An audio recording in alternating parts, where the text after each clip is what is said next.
pendant la campagne électorale présidentielle est supprimée de façon prioritaire par le gouvernement.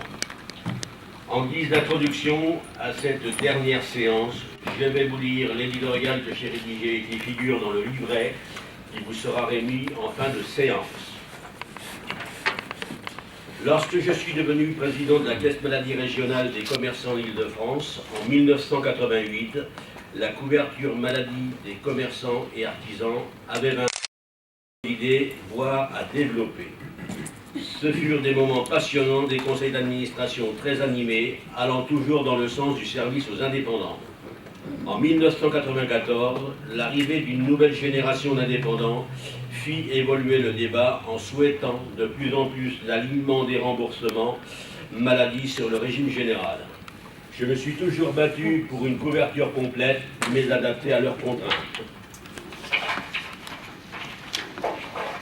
En l'an 2000, suite à la campagne électorale, le débat avait fait ressortir un besoin d'assouplissement administratif. Il régnait alors une discussion intense au sein des conseils d'administration et plus encore au conseil de la CANAM, seul conseil où se trouvaient représentés les élus de retraite et maladie. Les réflexions portaient déjà sur le regroupement des caisses maladie et vieillesse dans le cadre de la simplification administrative. Des études furent menées et des propositions furent livrées au pouvoir public qui accepteront d'aller plus loin dans la réflexion. À la fin 2000, créé un nouveau régime de protection sociale appelé RSI, résultant d'une très belle idée, simplifier la vie des travailleurs indépendants en regroupant dans un seul organisme toute la protection sociale. Tous les administrateurs s'y sont fortement impliqués et cela déclencha un immense espoir de construire un régime social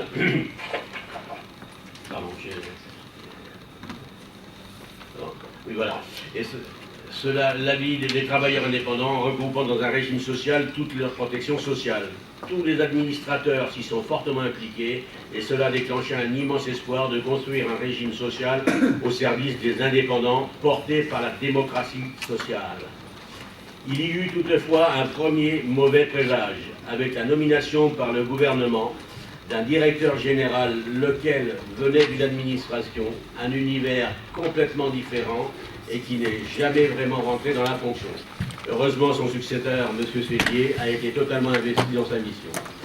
Puis est arrivé un deuxième avatar, une autre réforme, l'ISU, qui a été un échec et a ruiné la construction du RSI. Elle a provoqué la colère des indépendants et le RSI est devenu le régime à abattre.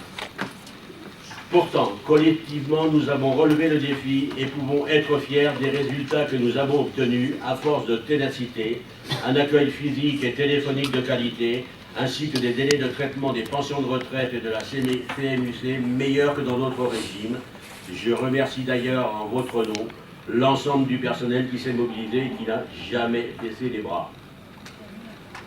Notre régime a toujours fonctionné avec deux piliers indispensables et complémentaires, formant un bon binôme. Le conseil d'administration, mais également l'équipe de direction, avec à sa tête Jean-François Daudet, durant toutes ces années. En 2017, une proposition sournoise dans le cadre du programme électoral présidentiel a détruit 50 ans d'histoire sociale proposée et réalisée par des administrateurs élus au suffrage universel. Je suis extrêmement déçu de voir mon combat, notre combat, pour cette défense de la particularité de la sécurité sociale des indépendants se solder par un échec, à savoir sa suppression.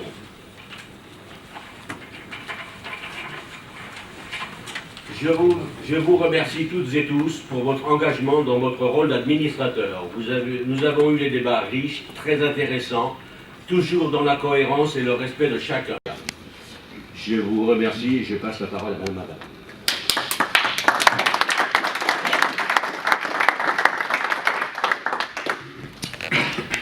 Dès ma prise de fonction en juillet dernier, j'ai vraiment été impressionnée par l'investissement et l'engagement des administrateurs pour les assurés de la Caisse. Pour certains, cet engagement vis-à-vis du social est fort ancien et est antérieur à la création du RSI. À travers vos interventions et vos propos, j'ai compris que vous souhaitiez que notre Caisse facilite la vie des indépendants, artisans et commerçants, Une vie souvent dédiée à un exercice professionnel prenant et exercé avec passion. Au quotidien, vous avez œuvré pour le bénéfice des assurés en apportant une aide concrète, notamment en matière d'action sanitaire et sociale ou de recours amiable, mais aussi en assurant un rôle d'interface auprès d'assurés connaissant des situations conjoncturelles délicates. J'ai conscience que ce rôle d'administrateur vous a nourri en donnant du sens à votre vie. Je sais aussi les liens d'amitié qui vous unissent, ainsi que les relations que vous avez tissées avec les salariés de la Caisse. C'est pourquoi, au terme de ce mandat, nous allons vous remettre en fin de conseil un livret qui a pour vocation de retracer votre action et de rappeler le souvenir de votre engagement. Votre mémoire est immense et doit être conservée. Merci beaucoup, madame.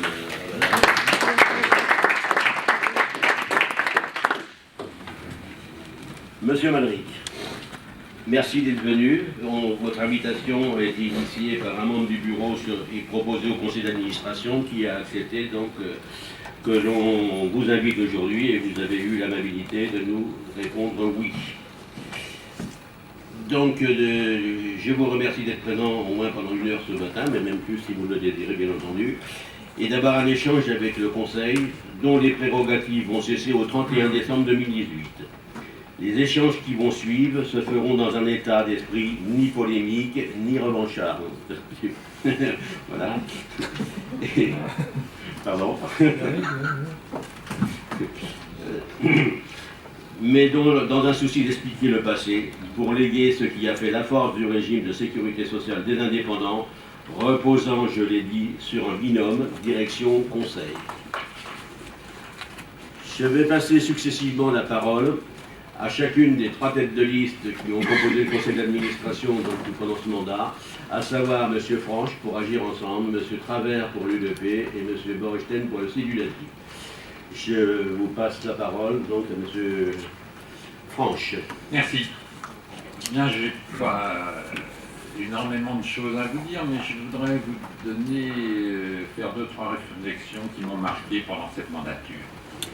Pour les élections à la mandature actuelle de la Caisse RSI Paris-Centre, la FFP, Fédération Française du Bâtiment, m'avait demandé de conduire la liste Agir Ensemble. Cette liste est arrivée en tête devant les listes CEDULATI et UPA.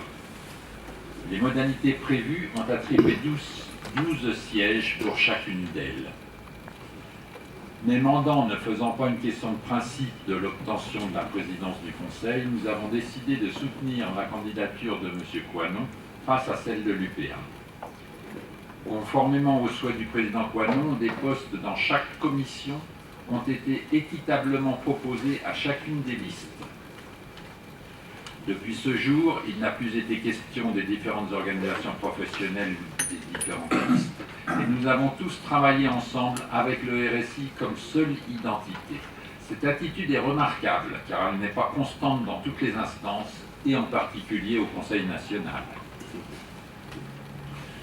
Au début de cette mandature, j'ai été frappé par l'excellent état d'esprit et la compétence de l'ensemble des agents, malgré les fortes difficultés qu'ils rencontraient avec un outil de travail inadapté, le système informatique et le dysfonctionnement de l'issue. Par ailleurs, j'ai apprécié l'écoute et la disponibilité de l'équipe de direction à notre égard. En particulier, chaque dossier d'affilié que nous leur soumettions était traité avec une grande célérité et bien souvent nous avions un premier retour dans les 24 heures sous l'impulsion du directeur, M. Daudet. Pour l'ensemble des sujets que nous avons eu à traiter, les débats au sein du Conseil ont été riches et ont amené à des positions que je pense efficaces dans la majorité des cas. Les pouvoirs publics ont décidé la suppression du RSI et l'intégration des indépendants au régime général. Le temps n'est plus à épiloguer. Notre seul souhait est que les indépendants ne pâtissent pas de cette réforme. Enfin, je ne voudrais pas terminer sans rendre hommage à notre président, Louis Coinon. Tout au long de cette mandature, ce fut un plaisir de travailler avec lui. C'est un homme passionné par la démocratie sociale, un homme d'une très large ouverture d'esprit et respectueux de ses interlocuteurs. Un président doté d'une faculté étonnante pour obtenir un consensus dans le Conseil lors des débats.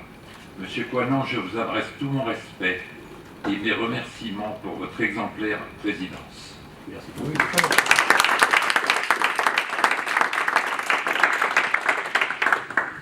Merci beaucoup, je suis très content.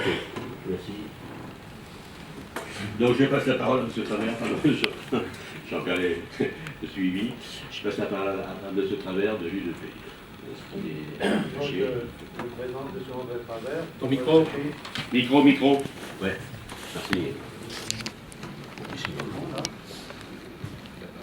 Non. Oui, Ça marche? je me présente, M. André Travers. Rapproche ton micro, s'il te plaît, André. Boulanger à la retraite. Voilà, j'ai été élu en 2012. Et en 2012, j'ai découvert cette grande administration du RSI où je vais apprendre tous ces mots en abréviation, le fonctionnement des services, ainsi que le rôle de chacun. Souvent un peu compliqué, mais j'ai remarqué un bon état d'esprit dans cet établissement. Aussi, j'ai vu compris les critiques des artisans, des commerçants, qu'on leur demande souvent de payer des arriérés sans avoir des explications, une opératrice devant un écran sans réponse, malgré le matériel informatique non adapté. Souvent, en les obligeant de payer, bien souvent, pouvant les mettre en difficulté devant des difficultés financières et ainsi aussi d'attendre le remboursement pendant des mois. Mais à qui la faute? Nous avons eu le directeur, M. Daudet, qui a su prendre et compris les difficultés de nos cotisants et entrepris le service en direct sans passer par le standard. Nous avons vu le service s'améliorer. Malheureusement, les artisans et les commerçants, souvent ont porté la mauvaise image du RSI et des comptables peu informés et incompétents. Personnellement, j'ai aidé des artisans qui avaient des difficultés. J'ai pu résoudre leurs problèmes auprès des services agrémentés et intervenir rapidement. Les politiques ont décidé la suppression du RSI, sans réflexion sérieuse ni objectif, sur les conséquences sur les assurés et pour les retraités et tous les services rendus. L'objectif était de supprimer le RSI. Pourquoi supprimer le RSI? Tant demandé par les travailleurs indépendants et les commerçants. Et quand on sait que les administrateurs ne cessent de vouloir améliorer les prestations et les remboursements pendant des années. On remplace le RSI par un S. Quel gâchis social, quelle dépense, le regroupement des 3 caisses, le reclassement du personnel, les locaux, etc. et j'en passe. Combien cela va coûter? On ne le saura jamais. Aussi, on parle d'économie. On nous augmente la CSG, blocage des retraites et le pouvoir d'achat des retraités. Enfin bref, j'arrête. La question que l'on pose à l'UDP, comment vont être traitées les cotisations, les dossiers des cotisants, les départs à la retraite, où vont-ils s'adresser? Le personnel traitant ces dossiers sont dispersés dans les services. N'ayant plus de représentants, sans aucun pouvoir décisionnaire, nous resterons vigilants sur le fonctionnement pour défendre les intérêts des chefs d'entreprise, indépendants, actifs et retraités. Aussi, je remercie Monsieur le Président Coinon pour avoir mené toute cette caisse pendant des années et avec un objectif permanent.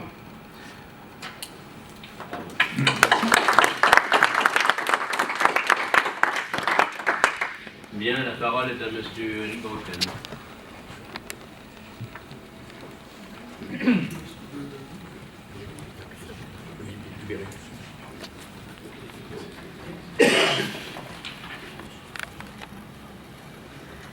Le site du NETRIC tient tout d'abord à exprimer sa reconnaissance envers M. Jean-François Daudet, ancien directeur de la Caisse d'Investissement de France Centre, qui s'est dévoué pendant 12 ans. À ses côtés, M. Louis Coinon a présidé le conseil d'administration démocratiquement et n'a eu qu'une seule préoccupation, le service aux assurés.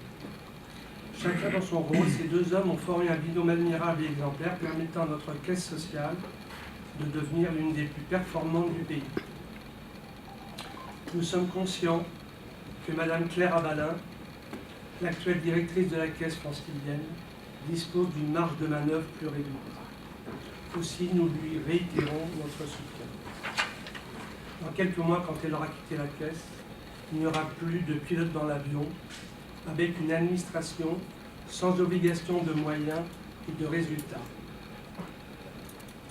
En effet, le régime social des indépendants créé en 2006 a été supprimé arbitrairement, sans qu'une réflexion sérieuse et objective ait été faite. Les 942 administrateurs élus du RSI, représentant les 7 millions d'assurés sociaux indépendants et leurs ayants droit, n'ont pas été consultés.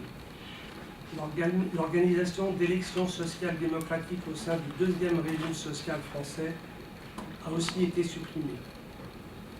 Les conséquences sont gravissimes dans la mesure où les assurés indépendants perdent, avec la disparition de leurs administrateurs élus au suffrage universel, le lien social, la proximité et un maillage territorial très efficace qui assurait un accompagnement sanitaire et social pour tous les assurés et leurs familles. Les administrateurs élus issus de la démocratie sociale seront remplacés au 1er janvier 2019 par des conseillers en nombre très réduit. Ils seront nommés, donc révocables. Ils n'auront aucune légitimité face à l'administration de l'ACOS et de la DSS pour défendre les intérêts des chefs d'entreprise indépendants, actifs ou retraités. Ils seront simplement désignés par 3 organisations professionnelles, dites représentatives, mais en réalité, ils ne représenteront que 8% des assurés indépendants. Alors que les intentions de vote se porteraient en Île-de-France à environ 35% en faveur du Stibinati, selon une enquête interne. La plupart des conseillers désignés seront choisis de préférence en dehors de la Caisse pour leur méconnaissance du fonctionnement de régime et leur docilité. Ils ne constitueront dans chaque région que des chambres d'enregistrement sans aucun pouvoir décisionnaire et n'incarneront une imposture de démocratie sociale. D'ailleurs, on les surnomme déjà les PNQ. PNQ, personnes non qualifiées. Les corps intermédiaires servent d'interface entre le citoyen et l'État et d'amortisseur en cas de conflit. En les supprimant et en demeurant sourds aux aspirations de ses administrés, il n'est pas étonnant que parfois le pouvoir exécutif rigole. Lors de la dernière réunion du conseil d'administration de la Caisse nationale déléguée aux indépendants, M. Philippe Renard, directeur général de la Caisse nationale, nous a assuré de la mise en place effective au sein du régime général du guichet unique. Nous resterons vigilants et les ex-administrateurs assureront dans chaque région une veille sur sa mise en place et son bon fonctionnement. Bien sûr, une réforme de la protection sociale des indépendants est nécessaire, mais nous regrettons que celle-ci se réalise à l'aveugle, sans aucune concertation avec les intéressés et dans le plus grand mépris de la libre entreprise. Nous avons besoin en priorité d'un outil informatique adapté aux flux financiers non linéaires des travailleurs indépendants. Mais aujourd'hui, rien n'en vue malgré une étude de faisabilité favorable. L'obsolescence est telle que lors de la première mandature, il a même fallu rappeler des informaticiens à la retraite connaissant le langage COBOL. Il n'est pas sûr que la mise en œuvre technique des évolutions dans le SNV2 Taïga soit suffisante. Les dysfonctionnements ne proviennent pas uniquement de l'ISU. Nous craignons que sans un système informatique dédié, les travailleurs indépendants souffrent de plus en plus. Nous constatons déjà des tensions à l'accueil de la Caisse. En 2019, nous continuerons plus que jamais à défendre les intérêts des travailleurs indépendants. Nous serons très réactifs face à d'éventuels excès de zèle des huissiers travaillant au service des URSSAF. D'ailleurs, mon petit doigt m'a dit que prochainement vont fleurir dans toute la France des cabinets de conseil en contentieux URSSAF. La bonne nouvelle, c'est que cela aura le mérite de créer des emplois. Pour conclure, nous rappelons que nos assurés qui cotisent méritent d'être considérés comme des clients et non pas comme des assujettis et des redevables. Je vous remercie.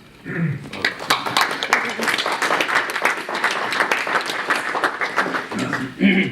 Merci beaucoup. Est-ce que vous souhaitez prendre la parole à ce niveau? Parce qu'on va avoir des questions à vous poser ensuite. Donc, si vous souhaitez faire une première intervention, vous avez toute la possibilité de... Oui, c'est bon. Oui. Bien, Monsieur le Président, Mesdames, Messieurs les administrateurs, je vous remercie d'abord de m'avoir invité pour cette dernière séance de votre conseil d'administration. En tout cas, dans sa composition actuelle, c'est évidemment une séance qui marque un moment clé dans la mise en œuvre de cette réforme vaste et sensible que les pouvoirs publics ont qualifiée de transformation du RSI. Vous l'avez dit, Monsieur le Président, c'est également évidemment un moment hautement solennel et vraisemblablement, pour chacune et chacun d'entre vous, un temps d'émotion, un temps de questionnement, et aussi, je l'ai entendu au travers de vos déclarations successives, un temps évidemment d'inquiétude, car c'est la fin d'une histoire que vous avez très largement contribué à écrire, une histoire que vous avez vécue, une histoire pour laquelle vous êtes investi, une histoire pour laquelle souvent vous vous êtes battu, une histoire évidemment de la protection sociale des travailleurs indépendants dans notre pays, telle qu'on la connaît depuis la fin de la Seconde Guerre mondiale.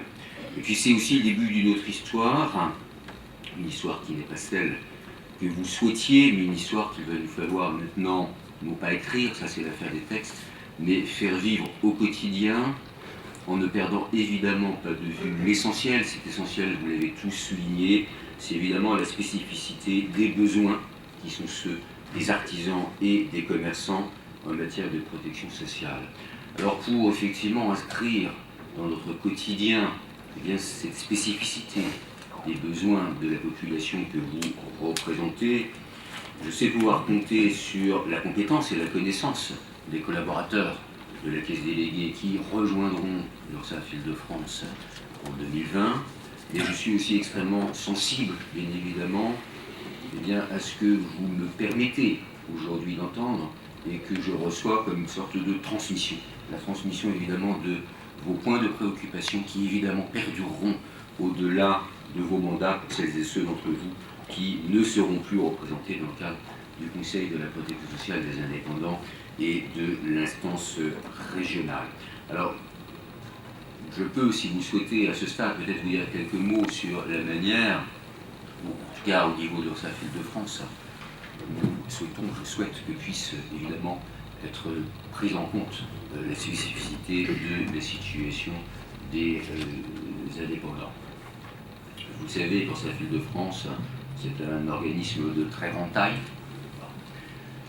un organisme qui aujourd'hui compte 1 200 000 clients cotisants, un organisme de 2600 salariés, un organisme performant, mais un organisme qui parfois souffre de logique trop industrielle. C'est l'effet masse aussi qui évidemment peut conduire à cette approche, et c'est précisément corriger ce qui constitue potentiellement un risque que notre organisation est en cours d'évolution, une évolution assez profonde, puisque je suis sur un schéma qui fait qu'à compter du 1er janvier 2020, nous aurons des lignes hiérarchiques dédiées à chacune de nos deux grandes catégories, on peut dire, de clients, qui sont d'une part les entreprises d'origine générale, et d'autre part les travailleurs non salariés.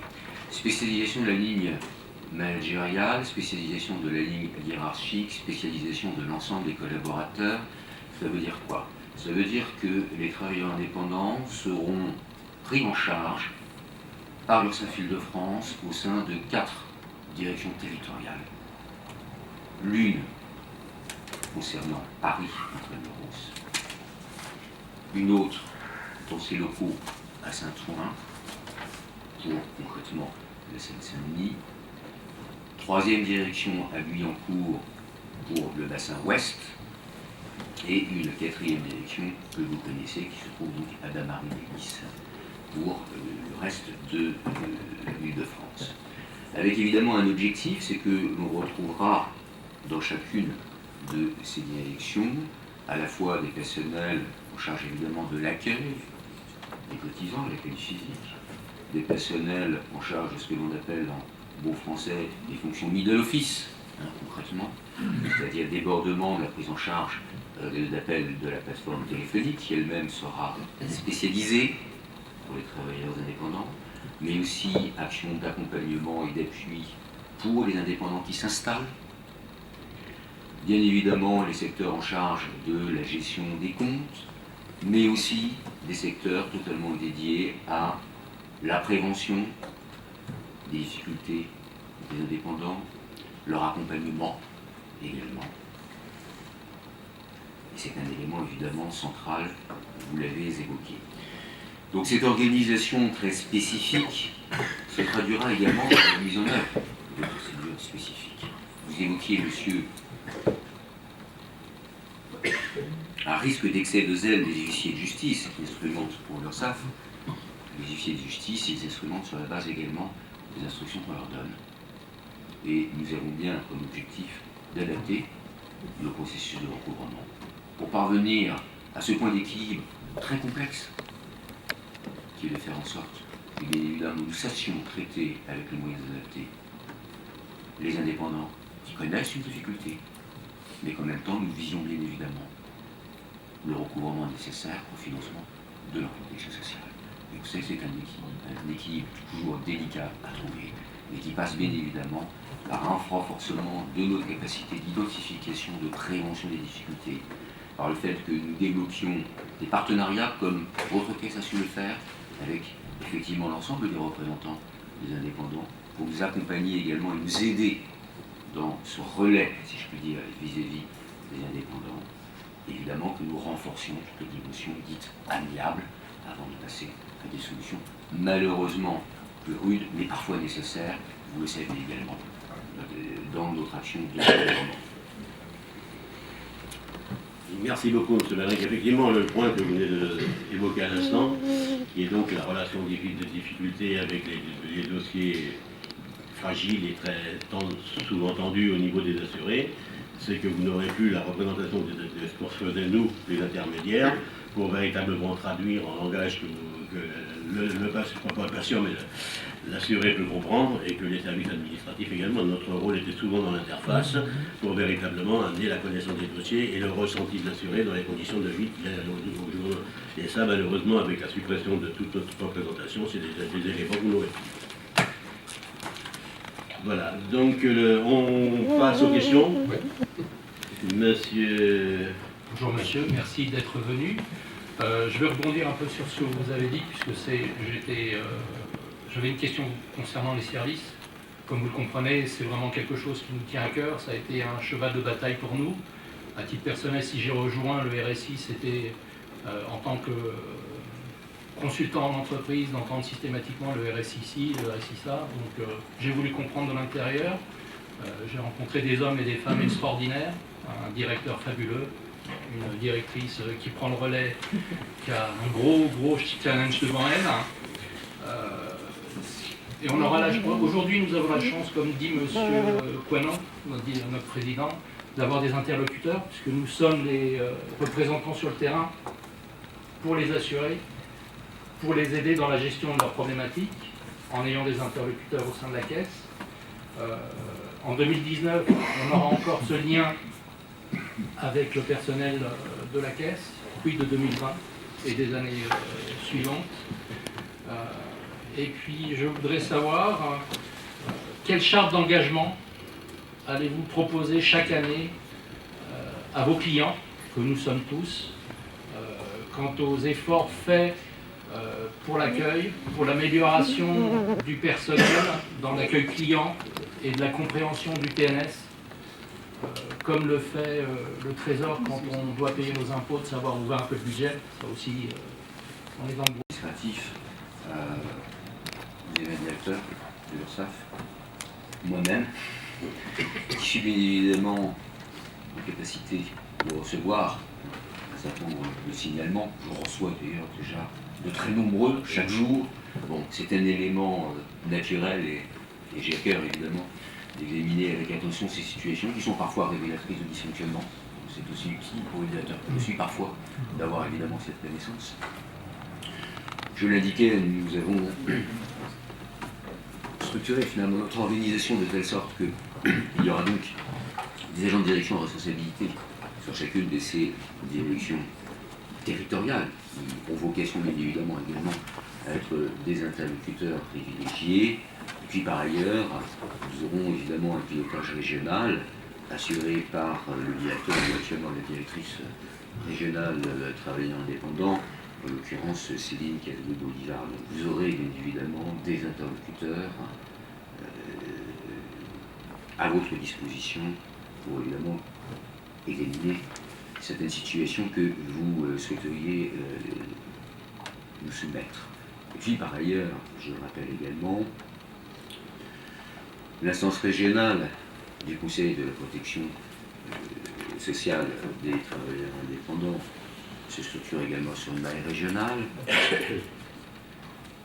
Ce Conseil de la protection sociale des travailleurs indépendants a une mission d'évaluation de la qualité du service rendu. Il est important que nous fassions vivre, bien évidemment, y compris à l'échelle territoriale, cette dimension. Et comme vous le savez, l'instance régionale devra également désigner au sein des conseils d'administration de chacun des organismes de l'Union générale un représentant. Ce qui veut dire que l'instance régionale, le Conseil de la protection sociale des indépendants en Île-de-France, aura par ailleurs l'un de ses membres qui siégera dans le conseil d'administration de l'URSSAF et qui, je crois, aura évidemment à cœur de faire en sorte que cette évaluation que vous appelez de vos voeux, eh bien évidemment, soit fournie vis-à-vis des instances délibérantes de l'URSSAF. Plus globalement, ce sujet finalement de la relation aux cotisants, aux clients, c'est un point de grande attention de la part de l'URSSAF Île-de-France et je crois que c'est un point de progrès important depuis plusieurs années. Le président du conseil d'administration actuellement, Jérôme Quentin-Mauroy, est lui-même particulièrement attentif à ces questions. Nous avons mis en place un certain nombre d'actions concrètes pour y parvenir. Déjà en termes d'accessibilité, je vous le disais, nous aurons donc 2 plateformes téléphoniques, dont une spécialement dédiée aux travailleurs indépendants. Nous développons ces fonctions dites de middle office pour effectivement améliorer encore la fluidité de la relation. Les travailleurs indépendants pourront bénéficier également de rendez-vous sur l'ensemble de nos directions et pas seulement celles qui seront spécialisées sur les travailleurs non salariés, puisque je souhaite que l'accueil physique puisse être assuré de manière polyvalente par l'ensemble des collaborateurs en charge de ces missions au sein de l'URSSAF. Nous avons de très nombreux points d'accueil physique. Nous développons également des visios rendez-vous, ce qui évidemment est intéressant pour un indépendant qui n'a pas forcément beaucoup de temps à distraire pour des formalités administratives. Ça évite également d'avoir à se déplacer. Nous avons mis en place un processus spécifique de traitement des réclamations en dédiant des personnes autres que celles qui gèrent précisément les premières demandes au traitement de ces réclamations, de manière à également en tirer un certain nombre d'enseignements sur des éventuels soit dysfonctionnements, soit points d'amélioration de nos processus de travail. Ce sont vraiment des démarches que je soutiens et que je souhaite porter. Je crois que, évidemment, la qualité du service est un élément fondamental également dans, finalement, l'acceptation du prélèvement social, tout comme l'est également, et vous l'indiquiez, monsieur, la nécessité de rappeler également aux entreprises, aux indépendants, bien finalement à quoi servent les cotisations et ce que l'on finance avec. Ça fait aussi partie, bien évidemment, des éléments de confiance et de réassurance nécessaires dans notre système de protection sociale. Merci. Monsieur Franck, je voulais voir si vous souhaitez proposer une question. La vision ne relève pas des directeurs d'organismes, mais des textes qui prévoient effectivement que, d'une part, l'instance régionale du CPSTI aura une véritable compétence décisionnaire notamment en matière d'octroi d'aide relevant de l'action sociale, etc., ce qui est évidemment un élément fondamental. Et là, de ce point de vue, c'est bien l'instance régionale qui sera compétente pour décider, les services administratifs, comme aujourd'hui d'ailleurs, seront négociés, qui lui seront soumis. Cette instance, par ailleurs, pourra, s'agissant du recouvrement, continuer d'être saisie par les indépendants qui le souhaiteront lorsqu'ils auront une contestation s'agissant de leur cotisation ou une demande de remise de majoration de retard. Et cette instance se prononcera, comme aujourd'hui aux commissions de recours amiable par rapport aux commissions de recours amiable de l'URSSAF. Dans un premier temps, commission de recours amiable de l'URSSAF devant nécessairement suivre les positions de l'instance régionale, sauf aux positions des trois quarts. Jusqu'à présent, c'est une situation que nous n'avons jamais connue et je doute fort que nous la connaissions à l'avenir. S'agissant effectivement des représentants de l'instance régionale qui siégeront dans les conseils d'administration des organismes générales, ils siégeront effectivement avec une voix consultative.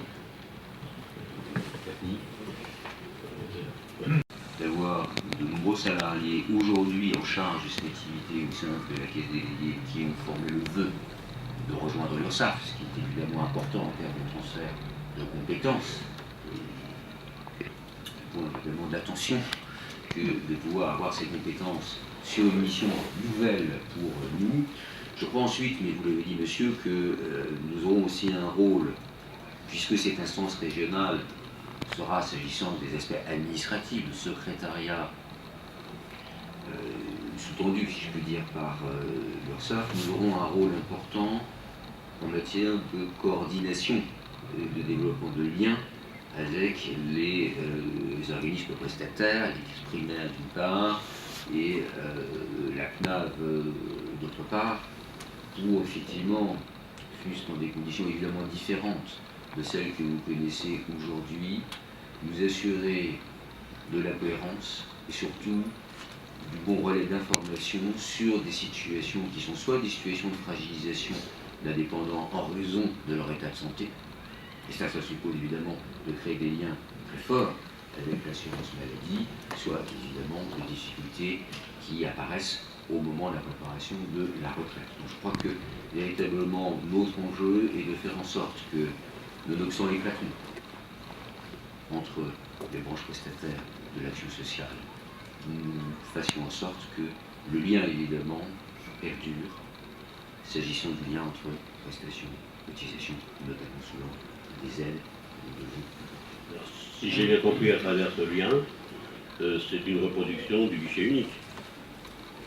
Il faudra en fait que nous arrivions effectivement à reproduire cela. Alors, guichet unique, ça veut dire quoi? Nous aurons en expérimentation aujourd'hui des points d'accueil communs, bien évidemment.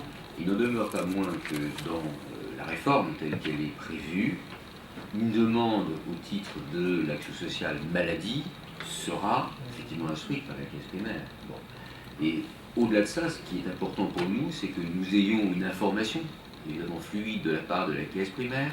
Si nous savons qu'un indépendant, par exemple, fait l'objet d'une longue maladie, ou risque de basculer en invalidité, pour en tirer les conséquences évidemment sur le traitement de sa situation au regard de ses obligations de paiement de cotisation de sécurité sociale. C'est ce lien qu'il nous faut absolument évidemment garantir pour pouvoir être au plus près de l'accompagnement. Oui, enfin, j'insistais sur le guichet unique, il y a pas de sens que les commerçants ou artisans, quand ils ont un problème, qu'il y ait une personne, enfin, la réception puisse prendre son dossier et l'attribuer à l'ensemble des administrations. Donc ça, c'est quelque chose qui perdure. C'est quelque chose qu'il va falloir mettre en œuvre. Puisqu'aujourd'hui, D'accord. mais ça perdure, puisque nous ne sommes pas encore dans cette situation. Ah, mais non, c'est ce qu'il va falloir ça effectivement perdure à partir de arriver place, à perdurer nonobstant l'évolution de l'organisation. On a été des premiers en France à mettre ça en place et le tribunal de Paris nous dit que le transfert du tribunal à part de Clichy, ça a été le moyen de mettre un accueil unique, il appelle pas ça, et que ça a été la plus grande transformation et la plus grande révolution qui a existé au niveau du tribunal. Donc ça veut dire qu'on n'était pas si arriéré que ça et que c'est dommage que cette réalité ne soit pas perdurée dans la... Pardon. Oui. Juste, excusez-moi, juste un petit approfondissement. Vous parlez de santé uniquement, mais un commerçant ou un artisan Que sa vitrine, un boulanger, sa vitrine a été détruite. C'est pas de la santé, là. Actuellement, nous, c'est de l'action sociale. on met son secours. C'est l'urgence. Très bien, merci. D'accord. Merci, Monsieur de Beaumont. Il est que chez vous. Micro, s'il te plaît. De la caisse. Plus fort et puis rapproche un peu. Il a fallu des mois pour régler des problèmes graves. Comment voyez-vous une amélioration, voire un bon fonctionnement des échanges informatiques? Et que comptez-vous faire pour que les assurés n'aient plus de gros problèmes comme ceux qu'ils ont connus?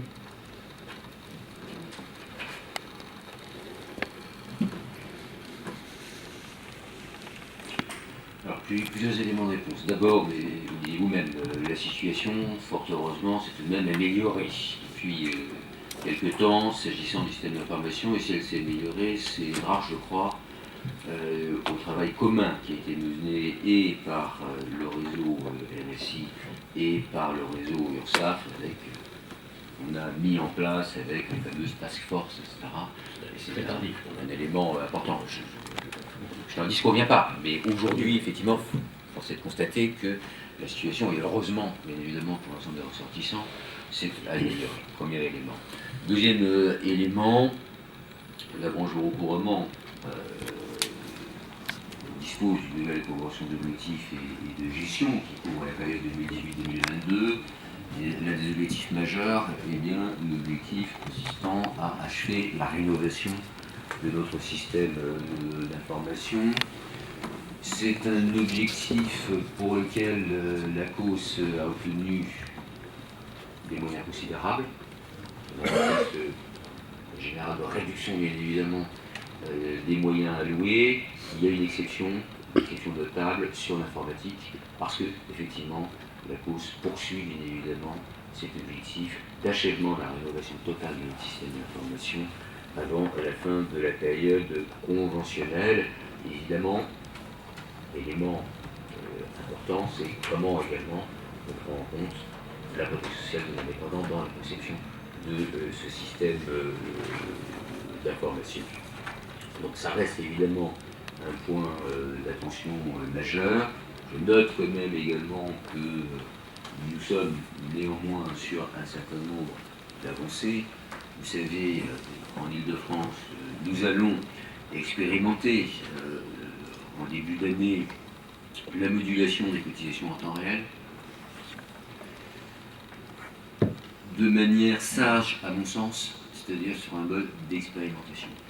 Qui dit mode d'expérimentation veut dire commencer par un nombre réduit d'indépendants, de manière à voir effectivement d'une part si ce qui est proposé correspond à un besoin, mais aussi s'assurer du bon fonctionnement des solutions avant d'aller vers une solution de généralisation. C'est bien comme cela que les choses sont conçues. Malheureusement, et ce n'est pas une échappatoire de ma part, mais vous savez, nous sommes aujourd'hui régis par des systèmes d'information qui sont nationaux. Et ce n'est pas le directeur de l'URSSAF Île-de-France qui a la main sur ce système d'information.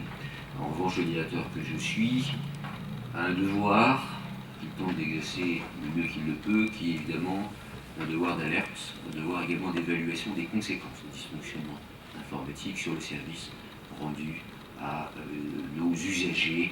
Et c'est un point là aussi d'attention important, mais également un point de grande attention du conseil d'administration de l'URSSAF Île-de-France.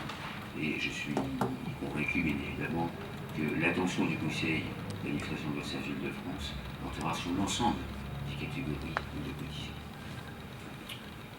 Merci. Pardon, alors, monsieur Batelier, donc, il est donc à l'intérieur de notre conseil d'administration, c'est la Batellerie nationale.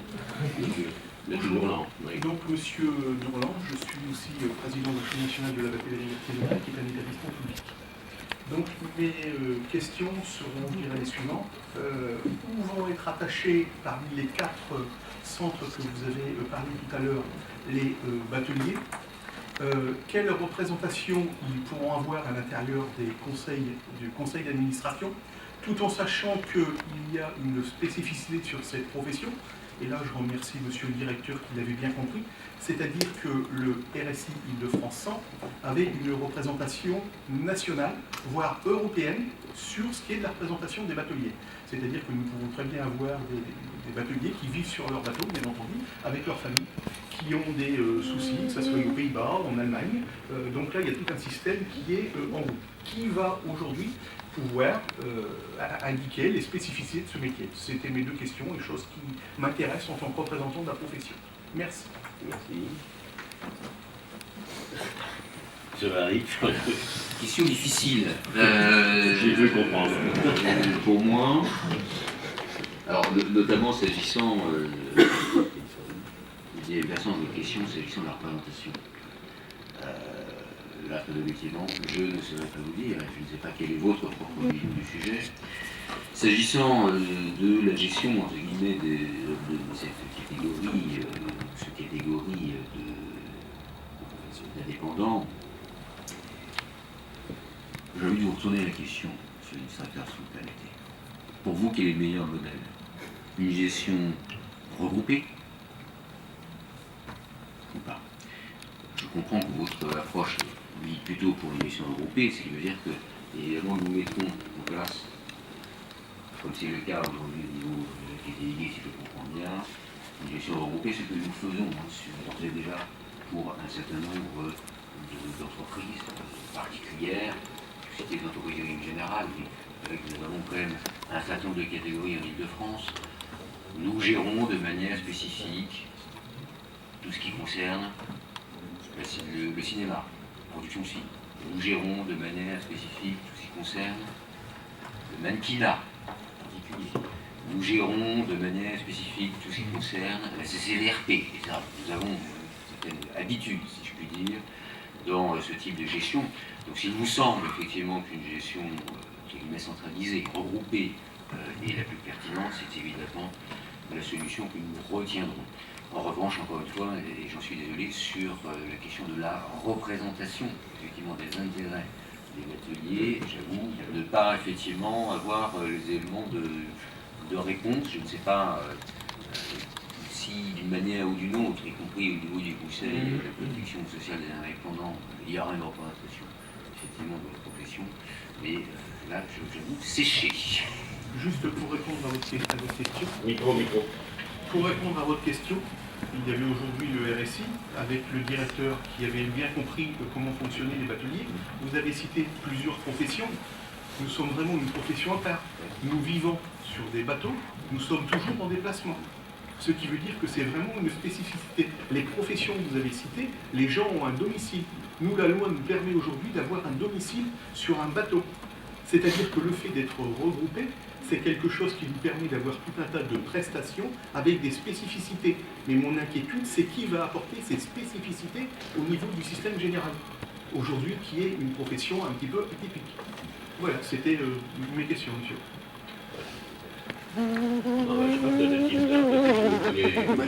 ce que j'allais dire, je pense que ce serait bien qu'on approfondisse ce sujet, y compris avec Madame Lobo-Hivard, y compris pour voir les choses sur la prestation. Je ne sais pas comment les choses sont envisagées, parce qu'il y a l'aspect recouvrement. J'allais dire c'est plus facile, parce que le France, il y a un seul organisme. Sur l'aspect maladie, par exemple, je ne sais pas ce qui est prévu. Alors, sur l'aspect prestation, je ne sais pas non plus.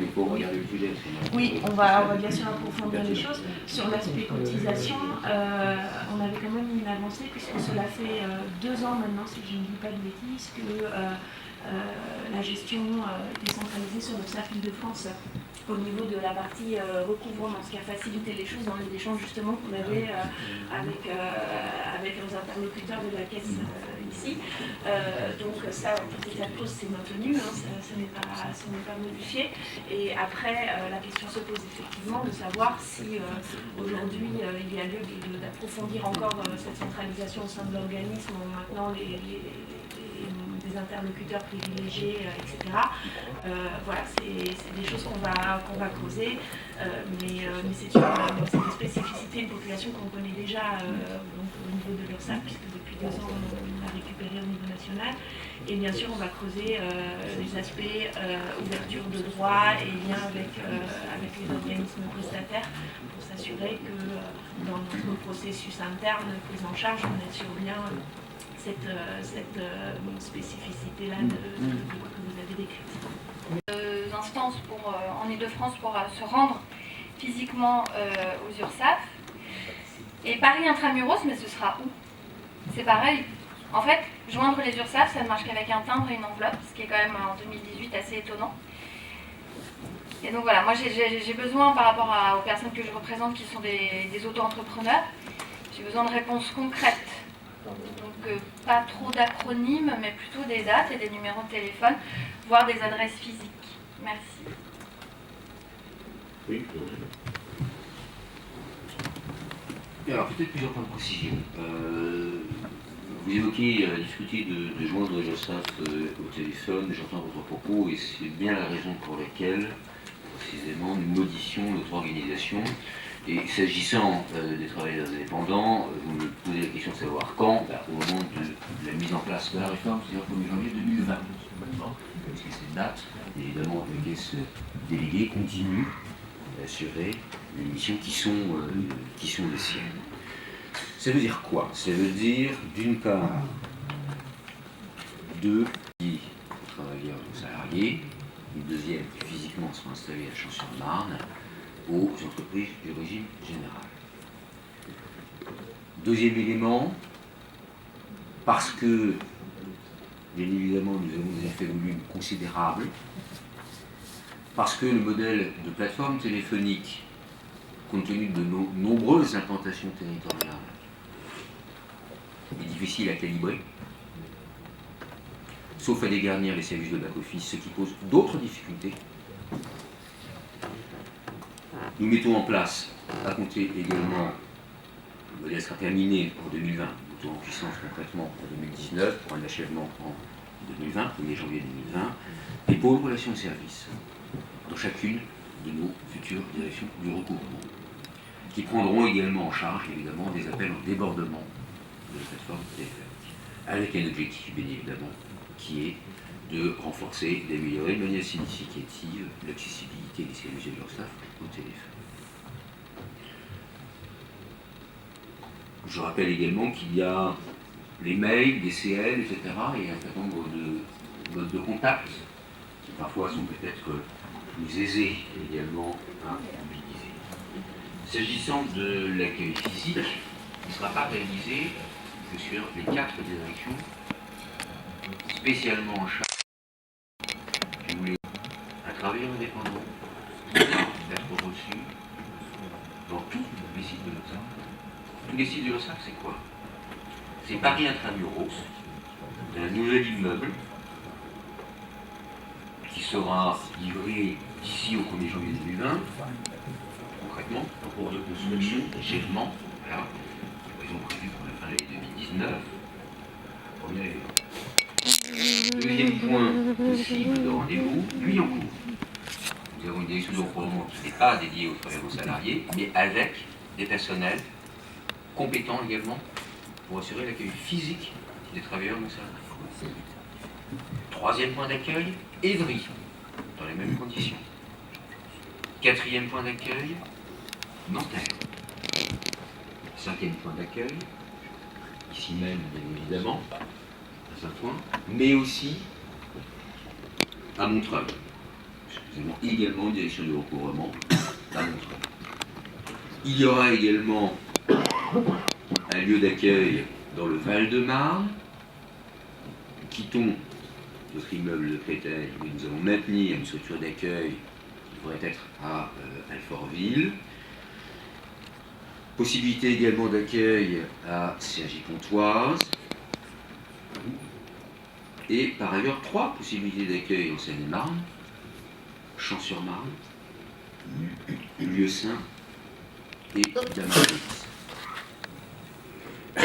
Plus, et j'y insiste, évidemment, les possibilités de visio-rendez-vous, quelque chose que j'ai expérimenté concrètement très peu de temps après ma prise de poste au mois de mai, quelque chose qui fonctionne très bien, parce que ça évite également, bien évidemment, aux entrepreneurs de se déplacer. Et donc on gagne également le temps de transport, et par ailleurs ça permet également d'aider concrètement de reprendre la main sur le système d'information pour procéder à un certain nombre de mises à jour lorsque notre interlocuteur a un petit peu de mal à le faire lui-même. Merci, monsieur Hervé. Automatique, une réponse à l'envoyeur lui disant qu'on a pris en compte son mail et qu'il aura un temps de réponse déterminé. Alors aujourd'hui, il y a évidemment des écrits de réception, en revanche il n'y a pas d'engagement sur le délai de réponse, ce qui est effectivement un point d'amélioration. Ça fait partie également des projets actuellement en cours d'études, y compris d'ailleurs au niveau national, pour faire en sorte également que cet engagement soit réaliste. C'est-à-dire qu'il tienne compte également, bien évidemment, de la situation de l'organisme au regard d'éventuels stocks ou que sais-je. Parce que dire on s'engage à répondre sous 15 jours, bon, si de fait on répond sous 8 jours, c'est un peu dommage. Et inversement, dire on répond sous 8 jours si on est dans une période un peu délicate, ce qui fait que l'on a du solde et qu'on ne peut pas répondre avant 15 jours, c'est erroné. Donc la question, c'est effectivement d'arriver à tenir compte de l'état, concrètement, des stocks pour ajuster de manière la plus réaliste possible le délai de réponse. Merci, M. Marie. Est-ce qu'il y a d'autres questions parmi les administrateurs? Pas de prise de parole? Non. Donc bon. Dans le bureau non plus, personne ne veut plus prendre la parole. Écoutez, M. Malric, je vous remercie beaucoup d'être venu et d'avoir vraiment donné les informations que vous avez données. J'ai quand même une petite inquiétude à travers votre présentation, c'est qu'effectivement c'est très technique. Donc ça c'est votre rôle. Et donc en ce qui concerne la projection dans le temps, j'ai quand même l'impression que ce sera limité dans un cadre très précis et restrictif, et que les assurés qui n'ont pas la pratique, la connaissance et l'assurance d'aller aborder vos services seront très très en difficulté. Donc là, je souhaiterais qu'il y ait véritablement un effort et une étude différente de ce que vous avez mené jusqu'à aujourd'hui, parce qu'on revient de ce qu'on avait avant qu'on existe, c'est-à-dire une administration puissante, fermée, et avec une non prise en compte des réalités. L'actualité nous a un peu dépassé, parce que c'est l'une des revendications des gens qui sont sur les ronds-points, c'est qu'on ne les entend pas, qu'on ne les écoute pas et qu'ils sont présentés nulle part. Là, c'est véritablement la rupture de représentation des assurés de base, sans que ce soit péjoratif, véritablement destination des services. Je ne dis pas que le fond est mauvais, je dis que la pratique et la détermination et donc la non-communication qui va exister en termes verbal, en termes compréhensibles par le commun des mortels, va être véritablement rétractée à un niveau très important. Ça, c'est ma grande inquiétude. Alors, mon souhait, c'est que vous donniez éventuellement des contacts par le biais de Mme Casado-Bolivar, la possibilité à tous les administrateurs, parce que tous les administrateurs, et là M. le directeur est présent, ont remonté, amené des dossiers, étaient véritablement des représentants de terrain, ramener les dossiers quand il y a des personnes ou autres qui n'arrivaient pas à comprendre. La plupart du temps, c'est un problème de compréhension. Il suffisait qu'on traduise les réalités technocratiques et administratives en français tel qu'on le comprend nous. C'était des choses qui passaient. Si à l'accueil, on leur parlait technique, on leur parlait les gens ne comprenaient pas. D'abord, généralement, ça provoquait des altercations, à travers en particulier les problèmes informatiques, qui a déclenché les phénomènes des gens qui ont voulu nous détruire. Et ça a arrangé un certain nombre de fonctionnaires, parce qu'il y avait Lurette qui venait nous déglaguer, donc ils y sont arrivés. Voilà, bon, là, aujourd'hui, malheureusement, on est en train de concrétiser définitivement notre demande du récit. Monsieur le Président, je vous confirme ce que je vous ai dit. Au même titre que Jean-François Daudet était accessible, j'ai complètement accessible. J'ai un numéro de téléphone, j'ai une adresse mail. Monsieur le directeur, je n'ai pas dit que vous n'étiez pas accessible, j'ai dit que vous n'étiez pas compréhensible. Donc, pourquoi ne suis-je pas compréhensible? Parce que vous avez un langage technocratique, administratif, que les gens de base ne comprennent pas, ne perçoivent pas, n'interprètent pas. Ça, Jean-François, il peut vous le dire, il a eu des maintes fois des dossiers à traiter, il était sûrement qu'on apportait et qu'on expliquait. Monsieur le Président, si l'objectif, et c'est comme ça que je comprends votre question, c'est d'avoir un interlocuteur au niveau de la direction de l'URSSAF qui puisse faire en sorte qu'en cas d'incompréhension, on puisse réexpliquer effectivement les choses Non, au niveau des services. À la personne et au niveau des services. Donc vous avez un premier interlocuteur qui est le directeur de l'URSSAF, en l'occurrence moi-même. Je vous remercie. Vous avez Madame Céline Caldo-Bolivar, effectivement au niveau régional, et par ailleurs, il y aura des directeurs de recouvrement sur chacun des sites qui ont vocation, bien évidemment, à être en interlocution avec... donc ça, vous pourrez nous fournir l'intégralité de tous les services que vous avez à disposition. On le redonnera au conseil d'administration, à l'administrateur, de façon à ce qu'il puisse intervenir à tout moment. Bon, Madame Castelnau-Brivard, parce qu'avant on avait les conseils, ça nous permettait d'avoir des contacts, donc maintenant, bon... Et puis il y aura une perte, même à mon niveau, une perte de perception des réalités, parce que ça va se développer d'un côté, moi je vais partir de l'autre, et à un moment ou à un autre, il y a le trou central qui a tendance à s'élargir. Donc, mais de grâce, soyez véritablement à disposition de nos assurés. Nous avons été tout pendant nos mandats pour essayer d'être les révélateurs des réalités sociales de nos assurés et également de venir à leur secours sur un certain nombre de choses qu'ils ne comprenaient pas, parce que vous ne vous rendez pas compte que... Allez, j'ai discuté avec votre prédécesseur, M. Renard, qui me disait, bah oui, depuis qu'il est au RSI, il s'aperçoit qu'il ne vit pas dans le même monde. Alors donc, si c'est vrai pour lui, ça l'est peut-être un petit peu moins pour vous, mais il doit y avoir un petit peu de ça aussi. Donc voilà, s'il vous plaît, essayez de redescendre un petit peu dans notre monde, sans véritablement y tomber. Monsieur le Président, j'insiste un peu, mais vous savez, ce que vous évoquez, et je le conçois très bien. C'est ce qu'on a sur les routes, hein. Mais moi-même, parfois je le vois, bien évidemment, sur un certain nombre de dossiers qui me remontent, un certain nombre de courriers que je ne comprends pas, même en tant que directeur de l'URSSAF. D'accord ? Donc je me mets bien à la place, effectivement, d'un usager. Bon, je crois que malheureusement, en tant que citoyen, c'est une situation qu'on peut aussi connaître. Donc je suis parfaitement sensible à la problématique que vous évoquez. Là aussi, ça fait partie d'ailleurs des objets de travail et de progrès de l'URSSAF Île-de-France, notamment à travers l'analyse des causes de réclamation, également avec le médiateur, évidemment, parce qu'on se rend compte que parfois il y a un certain nombre finalement de tensions qui se créent uniquement faute aux usagers d'avoir effectivement reçu une information compréhensible. C'est bien évidemment un objet de progrès et un objet de grande attention de ma part. Donc je vous le redis, bien évidemment, n'hésitez pas à nous contacter effectivement les interlocuteurs qualifiés lorsque effectivement vous avez une situation de cette nature à me faire remonter, en espérant évidemment que vous ayez le moins possible de situations de cette nature à me communiquer, ça veut dire que nous aurons bien progressé. Bien sûr. Et vous savez, ce qui se présente aujourd'hui, on l'a dit à M. Georgie, qui nous a pendant 6 mois raconté la même chose, il nous a enrhumés en permanence. Et puis et également au Premier ministre, au Président de la République, on leur a envoyé des courriers en disant que bon, la suppression des intermédiaires, il fallait leur revenir dans la tête à un moment ou à un autre. On y est. Bien, pas d'autres questions, Monsieur le Directeur ? Ben écoutez, Monsieur le Directeur, je vous remercie. Merci pour votre sincérité et votre simplicité. Parce qu'au moins, quand vous parlez, on arrive à comprendre. Les écrits, c'est pas plus compliqué. Mais merci beaucoup. On fait un applaudissement à Monsieur le Directeur.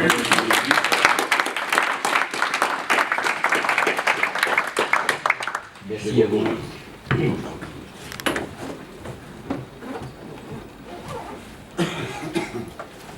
Au revoir. Au revoir.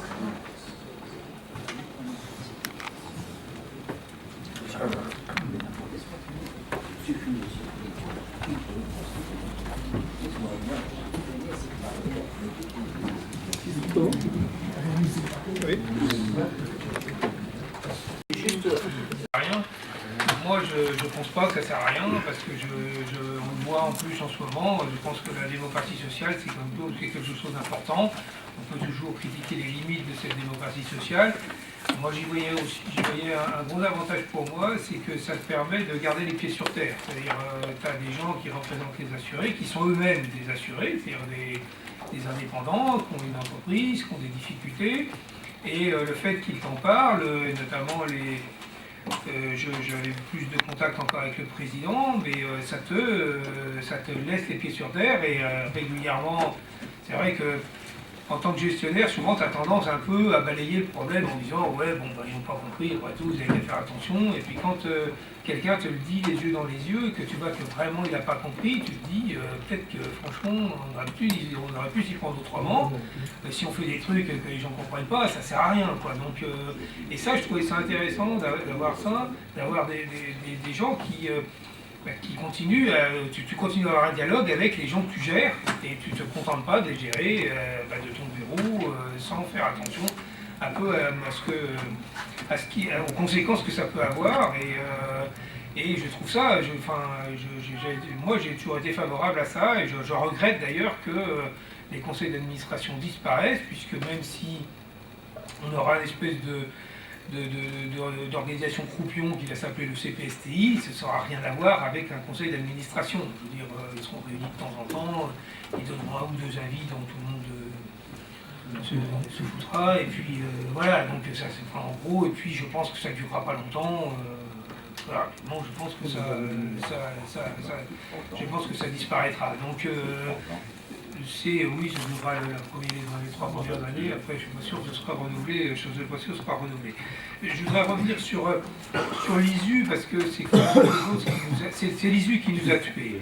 On n'aurait pas eu l'ISU, personne n'aurait remis en cause le RSI.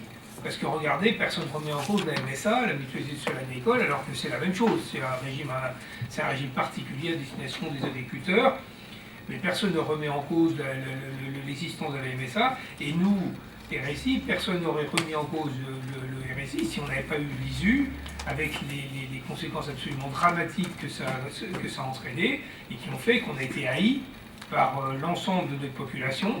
Enfin, faut dire, j'étais encore à un anniversaire samedi soir, j'ai dit que j'étais l'ancien directeur du RSI, immédiatement tu as droit, quoi. Donc, t'as envie de dire non, je suis plus. Donc, voilà, mais c'est vrai que. Et pourtant, on a bossé, on a fait des trucs, mais simplement, c'était juste impossible. Enfin, je citerai juste 2 trucs. À un moment donné, on s'est fait submerger, c'est-à-dire, je sais pas, c'est comme si vous aviez une organisation qui est capable de répondre à 1000 interventions et qu'en un mois, vous en avez 10 000. Et là, vous regardez juste les trucs s'entasser, t'as rien à faire, le feu il est de tous les côtés, et puis t'as juste un verre d'eau dans la main, et tu sais pas quoi faire. Et ça aurait duré qu'1 an, on aurait redressé la situation. Mais ça n'a pas duré qu'1 an, ça a duré 5 ans, parce que même si ça s'est amélioré à partir de 2011, ça continuait quand même à être difficile. Et même encore maintenant, ça continue à être difficile. J'espère que le fait que ce soit regroupé à l'URSSAF, ça s'arrangera. Je pense que ça continuera quand même un petit peu à dysfonctionner pendant un certain temps. Donc moi je le regrette, et c'est aussi pour ça que je suis parti, puisque le fait aussi que le régime a été supprimé, j'avais pas, autant j'ai mis en place les autres réformes, autant cette réforme-là, j'avais pas envie de la mettre en place. Voilà, j'avais pas envie d'œuvrer à ma disparition. Donc comme je pouvais partir, je suis parti, c'est peut-être pas très courageux, mais en tout cas c'était ma décision et je ne la regrette pas. Donc voilà, je voulais juste vous dire que j'étais très content de travailler avec vous. J'ai vraiment eu de très bons rapports avec tous les administrateurs. Je l'avais déjà dit, donc je vais le répéter, mais c'est vrai que quand tu as un conseil d'administration, les 2 premières séances, tu essaies d'identifier les emmerdeurs, en disant quel est celui qui va me pourrir la vie, quel est celui qui va me pourrir la vie pendant 6 ans. Et puis finalement, j'ai personne. 12 ans, mais 2 fois 6 ans. Donc, et en fait, non, j'ai eu personne qui m'a pourri la vie pendant 6 ans. J'ai eu que des gens qui étaient toujours positifs, qui étaient prêts à faire des choses, qui m'ont toujours suivi, même quand c'était difficile. Je veux dire, le projet sur Saint-Ouen, vous avez toujours été derrière nous, ce qui n'était pas évident, ce qui n'était pas gagné. Et à chaque fois qu'on a eu besoin de vous, vous avez répondu présent. Et j'ai toujours eu en plus, à titre personnel, des très bons rapports avec tout le monde. Et je voudrais, je l'avais déjà dit aussi la dernière fois, mais M. Franche me fait rendre hommage au président, qui est vraiment un grand président. C'est un homme remarquable, il faut le dire.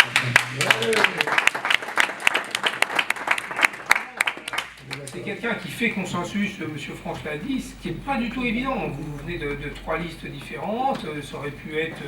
c'est arrivé dans certains conseils où il y a des... dans certains conseils de province, où il y a vraiment une lutte entre les différentes tendances, avec des... Là, très rapidement, tu oublies de quelle liste les gens viennent, puisque ce qui les intéresse, c'est représenter les indépendants, et c'est grâce à lui qu'on doit. Ce que j'ai toujours aimé aussi chez lui, c'est que c'est un honnête homme, c'est vraiment... Enfin, c'est à la fois un homme honnête, c'est-à-dire qu'il ne profite pas de sa fonction, qui ne cherche pas à être président pour être président, mais pour rendre service. Et ça, franchement, par les temps qui courent, c'est assez rare pour être souligné.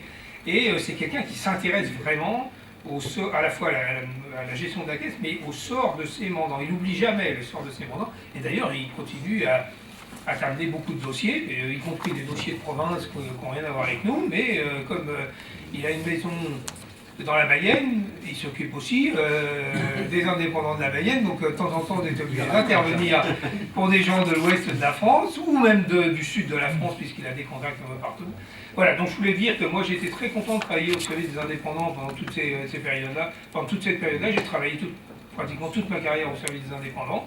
J'étais vraiment, c'est quelque chose qui m'a vraiment intéressé, et gérer les caisses des indépendants, c'était vraiment quelque chose de très intéressant. Je pense qu'on avait plus de marge que dans le régime général. Donc voilà, je voulais vous remercier en tout cas tous pour les rapports qu'on a pu avoir ensemble. Et je vous souhaite à tous, alors non pas une bonne continuation puisque vous vous arrêtez aujourd'hui, mais je vous souhaite à tous une bonne continuation dans votre activité, ou dans votre activité de retraité, même si pour ceux qui sont, en espérant du succès pour les autres. Voilà, merci.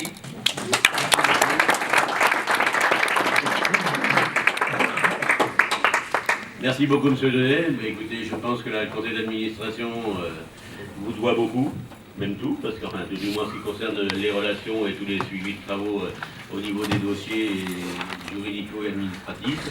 Et moi, personnellement, la valeur de l'un peut parfois augmenter la valeur de l'autre, donc je suis très heureux d'avoir travaillé avec vous. C'était pas fait au départ, parce qu'on avait une approche un petit peu méfiante l'un et l'autre, parce que, d'une part, parce que la première fois qu'on s'est rencontré avec M. Donnet, c'est moi qui ai râlé. C'est surprenant. C'était la mise en place pour les élections du RSI. Parce que, donc, M. Donnet, je savais qu'il avait été nommé pour chez moi, Île-de-France Centre. Et mon directeur de l'époque, il n'était plus mon directeur parce que j'étais remis en cause sur tout ça, qui était Gilles Fontaine, n'avait pas été mis comme directeur dans une autre caisse. On l'avait passé. Et j'avais un peu les boules parce que j'avais le sentiment que c'était parce qu'il avait été avec moi pendant 10 ans qu'on avait souhaité le mettre un petit peu à l'épuration pendant quelques temps. Toujours est-il, c'est que lui, bon, je ne dis pas qu'il l'a bien pris, mais il l'a pris avec distance. Et donc, au fil du temps, il a repris un poste d'agent comptable, il est redevenu directeur, à tel point qu'aujourd'hui, il est directeur général adjoint. C'est peut-être pas spécialement ce qui doit apprécier le plus, mais bon, c'est comme ça. Et donc, et ensuite, au premier conseil, on s'est revu un peu les uns et les autres, d'autant qu'on avait, je ne sais pas si vous vous rappelez, M. Souliman, qui était l'administrateur UBA de l'époque, qui avait pris comme option de me pourrir la vie. Donc, bon, pendant tout le premier conseil, ça a été à tel point que c'est ses collègues qui ont dit, bon, tu nous fous la paix, parce que tu commences à devenir un peu enquiquinant. Et ça a duré 3 ou 4 conseils, et puis après, petit à petit, c'est rentré dans le rang. Et puis, après, on a eu les conseils qu'on a, là, pas cette ambiance-là, mais pas loin, c'était... Donc, voilà. Est-ce qu'il y a des administrateurs qui souhaitent prendre la parole avant de terminer ce conseil? Oui. Je voudrais juste dire un mot. Je retiendrai une chose importante avec M. Donnet. Et je pense que c'est un message qui devrait être porté par toutes les personnes futures encadrants des URSSAF, c'est au service des assurés. Tout à fait. S'il y a bien un truc que j'ai retenu dans votre intervention, et dans les 6 ans que... 6 ans, c'est ça 6 ans pendant lesquels on a travaillé ensemble, c'est le service aux assurés, et vraiment bravo. Alors moi, c'est vraiment un point important, mais l'ensemble, tout est comment quelque chose qui se complète. Ça a été effectivement, donc c'est l'approche majeure, c'est d'avoir véritablement le sens du service à l'assuré et véritablement mettre tout à disposition, parce qu'on a eu tout le monde qui a été au service des assurés. L'équipe de direction, le secrétariat, y compris dans les services d'accueil, je les voir souvent, parce qu'ils étaient constamment soumis à une pression énorme. Et je les ai toujours entendu remettre en cause le sujet, informer les administrateurs. Moi, personnellement, je vous dois un grand respect, parce que ça a été vraiment dur, difficile, parce qu'on a passé des années qui étaient très simples. Quand je sortais dans la rue, je regardais s'il n'y avait pas quelque chose qui m'attendait avec des éléments percutants. Et à chaque fois, il y a Mme Roquebert, pardon. Oui, et justement, on est là au service de nos collègues, et en tant que taxi, à chaque fois que j'ai appelé Emmanuel ou Roquebert, et ben ils ont toujours été là, donc aussi un petit bravo pour elle aussi. Oui, même un grand bravo, j'ai uniquement pris, j'ai pris dans un premier temps effectivement les plus anciennes, mais proposer qu'on donne la même chose que l'année dernière, c'est-à-dire c'était 2 ou 3 000 euros, je crois, 2005, à vérifier, sous réserve de confirmation du Conseil, puisqu'il faut une approbation du Conseil. Pas de problème, on est encore à délibérer, donc on peut le faire.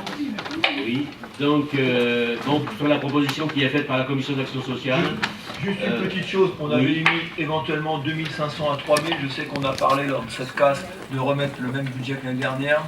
Étant donné qu'on a du budget qui n'a pas été éclusé et vu les problèmes qui ont été soulevés lors des Gilets jaunes et pour toutes les manifestations de la mucoviscidose qui n'ont sûrement pas pu obtenir les dons qu'ils voulaient, peut-être qu'on pourrait au moins passer à 3000.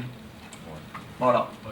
Alors ça c'est une proposition, les responsables de commission... On avait dit 2500 à 3000, donc c'est une fourchette. Moi je pense que voilà, j'irais même jusqu'à dire qu'on peut faire un peu plus, vu les problèmes qu'ont eu tous ces gens qui sont dévoués pour... Après. Ah, le dernier vote du Conseil, merci d'avoir soulevé la question, je l'avais oublié.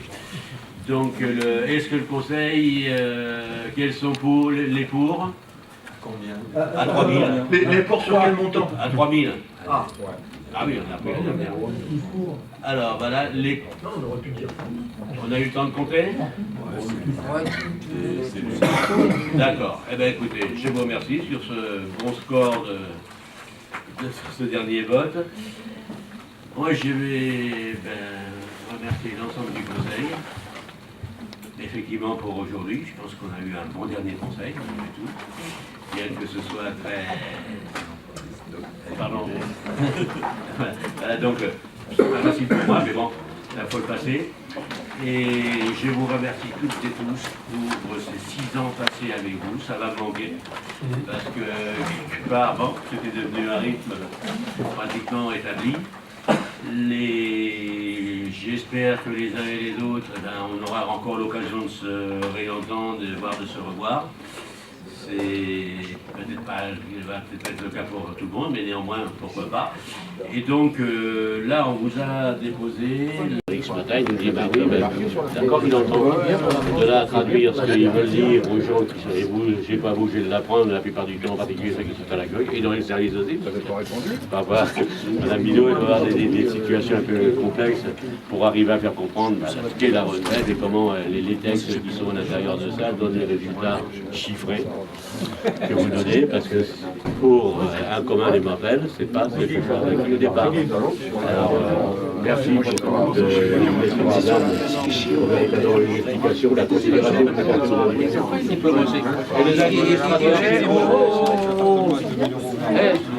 c'est le champagne quoi? C'est la casse qui nous la casse. C'est un auto-entrepreneur, c'est normal, c'est un auto-entrepreneur. Ah non, c'est un taxi. Allez, on ne change pas. Donc, merci à toutes et à tous. J'espère que vous serez bien replacés. J'ai demandé à M. Malry tout à l'heure que ceux qui seraient destinés à l'URSSAF, qu'ils aient un accueil le mieux possible, parce qu'il n'y a pas de raison et vous avez véritablement servi l'assurance maladie. Et à partir de ce moment-là, et effectivement, les cotisations en ce qui concerne l'URSSAF. Et bon, il m'a dit qu'il y veillait depuis le départ. En gros, il m'a fait comprendre qu'il n'avait pas entendu après moi pour le faire. J'espère que c'est vrai. Et donc, et puis bon, j'espère qu'au fil du temps, on aura peut-être l'occasion de se revoir ou de se recontacter. En tout cas, j'en amènerai un souvenir permanent jusqu'à la fin de mes jours, parce que ça a été 30 ans de ma vie. Et 30 ans que j'ai passé avec les unes et les autres à travers cette approche. Je vous souhaite de bonnes fêtes de fin d'année en famille et puis que vous ayez véritablement les postes que vous souhaitez dans le temps et avec un épanouissement professionnel. À toutes et à tous, merci.